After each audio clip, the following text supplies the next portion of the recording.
Abueva, to Bird, goes up, hangs in the air, and then gets it off the glass. That's 5 points now for Bird. Now, I don't know whether an Magnolia. Nahanap na si Rome, gets it to Rome inside the paint with the left hand. Rome de la Rosa, another pair of points in the paint for Magnolia. First, Sangalang had 2 in a row, and then now Rome de la Rosa. Baroka using the Sangalang screen. Step back 3. There you go. Does it again. 5 in a row for Baroka. And that's what happens when you go under the screen. Nawawala yung depensa. Simple.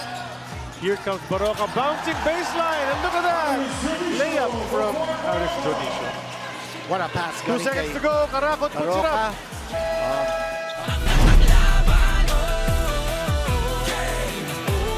We don't know whether he can come back. Baroka against 2 red shirts, Dean. He challenged them and he got that to go. He is on fire. At kita-kita natin si Baroka. He's looking to score. He's looking for a shot.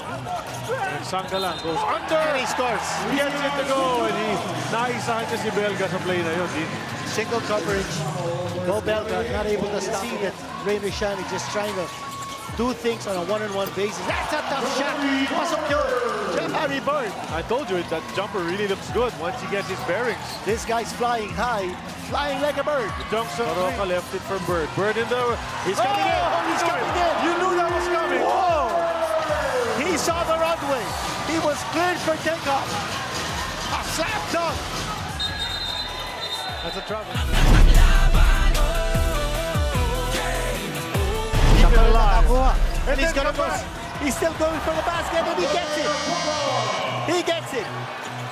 And Abueva giving dagger looks at Anton Asisio. Get out of my way, sabi niya. Get out of my way, sabi niya, di ba? Grabe yung ginawa ni Abueva doon. There's a basket finally.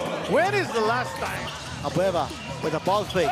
He's going strong, and he makes it again. He's eating up the defense. Calvin Abueva. The series. Obviously, defense was their #1 issue offensively despite their poor outside shooting. Oh well, there you go, right up. He'll take it with the left too hard. Santi, rebound, basket. Bonus free throw coming up para kay Santillan. Good trail job by Santillan. Just making sure that Clearly ahead pa rin tong Magnolia, and Mendoza's gonna put them back up by 37.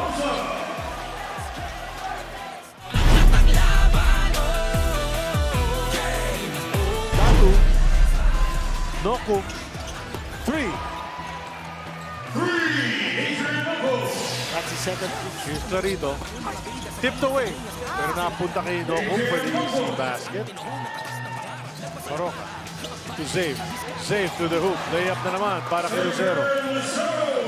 Kanina, that his first shooting workout, he took 30 shots from 3-point distance, and he made 27. That's a pretty good clip. Limeti finally sees a basket fall. Nice drive. Limeti with a 3. There you go. He's got 6 quick ones here in the 4th quarter. But a big change here in the way Magnolia's playing. Colin Villegas, 3-point play opportunity for James Lapo. Sa kampeonato, sama-sama tayo, manlalaro, tapos sunalo.